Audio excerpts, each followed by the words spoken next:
close price action. We love to see price action like this brewing around the weekly close. We are focused on it. We're definitely, looking at a few levels in the Discord. I have been outlining this for the premium members. If you guys do want to join up, you guys are more than welcome to. But overall, it's looking like a nice bounce here in the market. I'm watching XRP. I'm trying to see if we can close over some key levels, which we've been outlining over the week. Tonight's midnight video will definitely give you guys a little bit of an insight on that. But in this video, I want to talk about just the market growth, right? Recently, the market cap of crypto did hit $4 trillion. In fact, it hit almost $2 trillion on the 13th. This might sound like a lot of money, right? $4.2 trillion. I mean, if we go all the way back in time, I mean, guys, going all the way back to 2022, we were sub $1 trillion. We're at $798 billion back on January 1st in 2023. And from that point on, we ran to $4.2 trillion.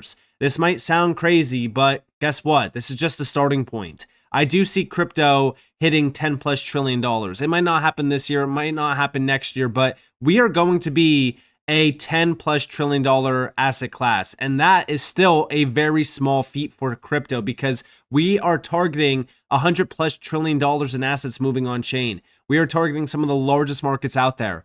The DTCC is moving $3+ quadrillion per year, and they are looking into tokenization. Again, this is one of the largest revolutions in history. This is going to change everything around us. I keep saying this because I don't think people realize how big of an opportunity we have in front of us. All you have to do is be patient. Now with XRP, again, XRP today looking very good as you guys can see. But looking at the all-time chart for XRP, guys, the growth of XRP has been extremely significant. In the last year, we're still up 440+%. Again, incredible to see. It feels as though we are starting to squeeze out of this flag formation on XRP as well. I've been keeping a close eye on that. Again, I still think XRP has a tremendous amount of upside potential left in it this cycle. And by the end of this year, a lot of these altcoins like XRP are going to be trading significantly higher. And I do think that XRP could be closing in on, $10 by the end of this year. And we still have that January, February timeframe where we could still see the markets heat up just like back in 2017, 2018, where we saw XRP. And I know that this says December 31st, but XRP closed its highest point around like January 7th of 2018. So, we could still pump into January, but I'm expecting XRP to get, pretty volatile towards the end of this year where we could see some pretty big spikes. But that's why we are so focused on how this market is evolving, what we're being told by some prominent names, and also what's happening around the adoption of crypto. Now, we'll get into that, but first, I really want to bring up a big serious issue around. To be a link down in the description below as well as in the comments below, and I really hope that nobody else has to experience this because this is just a horrible situation for Tori. So yeah, if you guys do want to lock in, I Trust Capital down in the description below as well as in the comments below. Now let's talk about a few things. So we just got a big update from Eleanor Tourette. So the Senate Banking Committee's latest market structure draft reflects stakeholder and lobbyist feedback. Now this is regarding a few things. Number one, Ancillary Assets Section 101. This section aims to provide more legal clarity, exclude assets that are clearly securities, provide that staking and airdrops are not securities, as well as providing that SEC enforcement actions and private lawsuits cannot be brought against existing tokens issued before the date of enactment, providing they are not fraudulent. Number two, deepen Section 504, a new exemption included for decentralized physical infrastructure networks from securities laws. Number three, protecting software developers, self-custody protection, Section 506, DeFi exemption 501, and Blockchain Regulatory Certainty Act, Section 505. These are all maintained in this new draft. Now, also, the SEC and CFTC coordination. This is something that's very important to focus on because now the SEC and the CFTC are working together on a joint advisory committee to make decisions in the digital asset space and resolve any dispute. If you guys have been watching the channel for quite some time, let's go all the way back to like 2022, 2023. This is something that we've always talked about. This is something that we speculated on for quite some time, that these two organizations will work together because, again, the SEC and the CFTC have been regulating specific markets forever now. But if they work together, they could provide the full-on clarity that is needed for the digital asset space. And now they are doing just that with this joint advisory committee. I love to see this because once we start to see clarity for the space achieved, it's going to open up the floodgates. And this is something that we've heard from many prominent names in this space as well, which we'll talk about. But let's address a few things here, which is why it's so important to have these regulations in place now. Well, adoption. We know from Raoul Pal, he just put out a post regarding crypto adoption. Crypto is still being adopted at twice the speed on the internet, from 5 million IP addresses versus 5 million wallets, very like for like.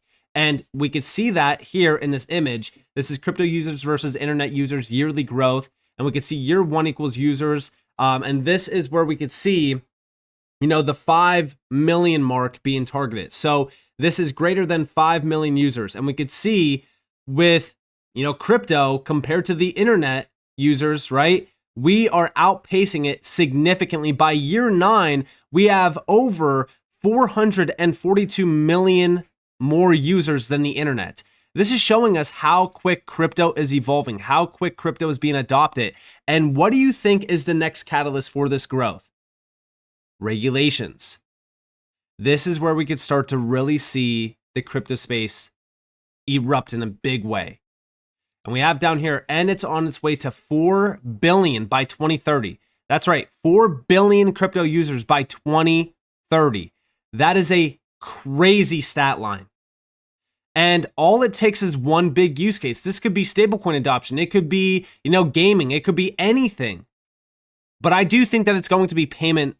I think that it's going to be payments, 100%. I think payments are a game changer around crypto. I think that it's really starting to expand into specific markets. Banks are now looking into stablecoins and payments around crypto. So again, that could definitely be the big catalyst for this. But we also have, and that will take it from $4 trillion in market cap today to $100 trillion by 2032 to 2034, aka the floodgates opening for crypto.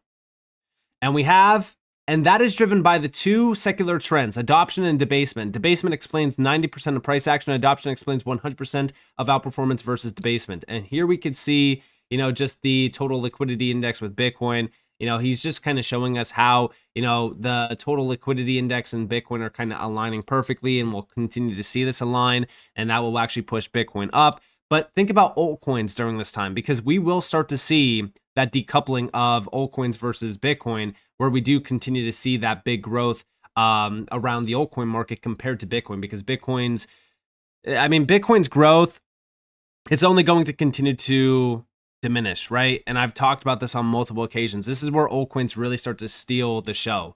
But outside of that, right, we think about what Eric Trump recently told us, which was Eric Trump just announced that Bitcoin and cryptocurrencies are poised for a massive parabolic surge. The cracks in the dam are breaking. Check this out. Every single day. A year ago, Jamie Dimon was saying, we're not going to touch cryptocurrency. And now they're probably running at digital assets faster than anyone. You see what BlackRock's doing. You see, as I mentioned, what Schwab's doing. You see what nation states are doing. You see what states in this country are doing. Look what Texas just voted on, right? In their legislature, literally being able to custody Bitcoin on their balance sheets, right? So all of a sudden you've got all these cracks in the dam that are breaking. The people who get in now are the people who are getting in early. I believe that with all of my soul. And this is a global asset. This is an asset that everybody wants. This is an asset. It's probably the only asset in the world that has limited supply. There's 21 million. There will never be another one, unlike gold, unlike other commodities. And I'm just watching it from afar as for the first time, the capital markets really have access to it or getting access to it. And so I think cryptocurrency is in its infancy. And I think the trajectory of Bitcoin and of digital assets is going to be parabolic. And I really think we're going to have one of the greatest companies in the ecosystem. And that was launched, obviously, minutes ago. Eric. So obviously, yeah, he's shilling his Bitcoin company. But the main thing to focus on here is everyone is now looking into crypto. Everyone's eyes are on crypto. And the best part about this, right, is that although he's talking about Bitcoin, let's just go back a couple, a little bit ago, right? This is the beginning of August. Eric Trump bets on crypto. Banks are bloated relics and Swift charges like it's 1850. XRP and DeFi aren't trends. They're the natural upgrade. The future doesn't wait. It settles in seconds. Because again, Eric Trump knows that the banking sector is broken. If we're thinking about this, right, Bitcoin is not going to solve these problems. It's just not. Everyone that's been around crypto knows that it's not going to solve these problems. We are looking at XRP. We are looking at HBAR. We are looking at these networks in the space that can, tap in around the banking system and solve these problems because they have such scalability, efficiencies tied back to them. Even the fee base, all of these things is exactly what Bitcoin and even Ethereum lack greatly. But check this out. Brian, it's infuriating. We had nowhere to go. Capital One stripped 300 bank accounts from me, 300 in the middle of the night. They sent us a letter after doing business for 20-something years. All your bank accounts for golf courses and condominium buildings and hotels, they're all gone in the middle of the night. I mean, how do you pay your taxes? How do you pay your employees? This happened across the board. It happened with JP Morgan Chase. It happened with Bank of America. It happened with First Republic. And this wasn't just happening to the Trumps, people with a lot of zeros on the end. This was happening to conservatives all over the country. We didn't have a damn choice.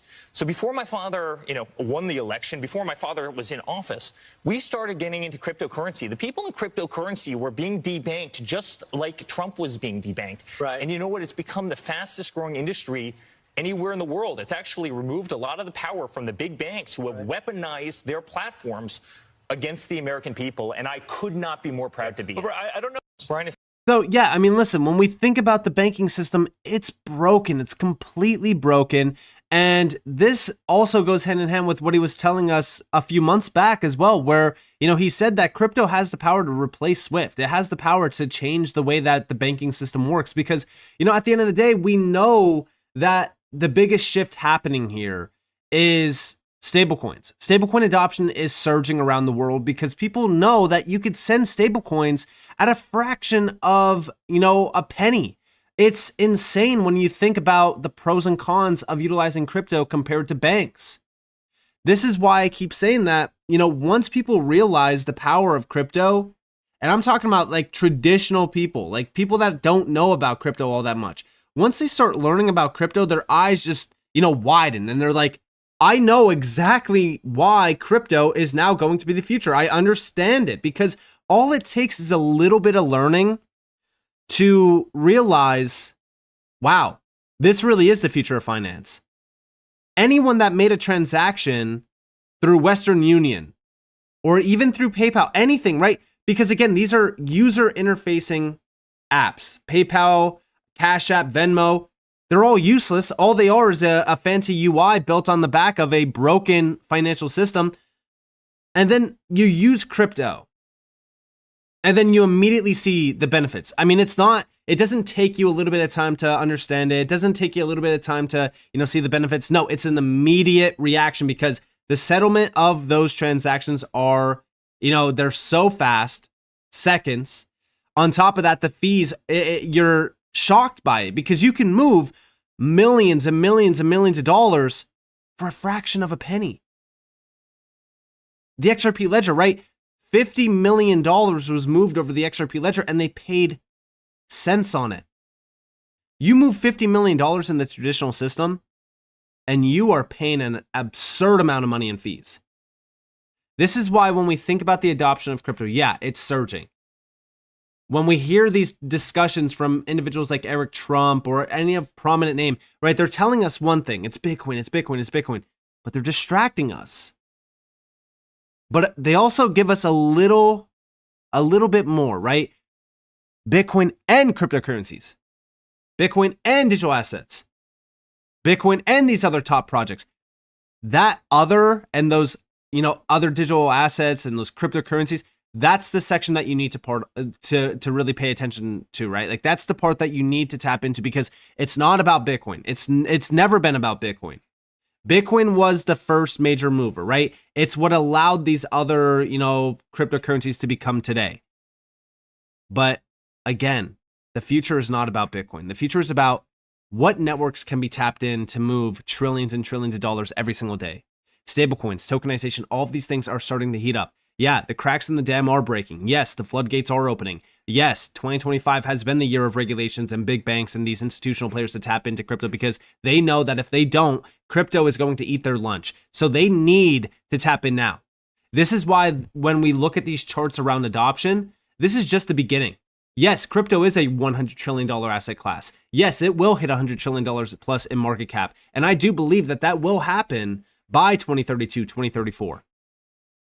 That's why the growth around crypto, like everyone is so quick to get out of crypto. You want to stay in this space because this space is the future. This space is what the new financial system will be built on. So with that being said, I hope that you guys enjoyed this video. If you guys definitely like, subscribe, turn notifications on because more free content. You guys are more than welcome to follow me on Twitter and join the free Discord in the description below. And with that being said, guys, it's been Nick. Thanks for watching. Peace out.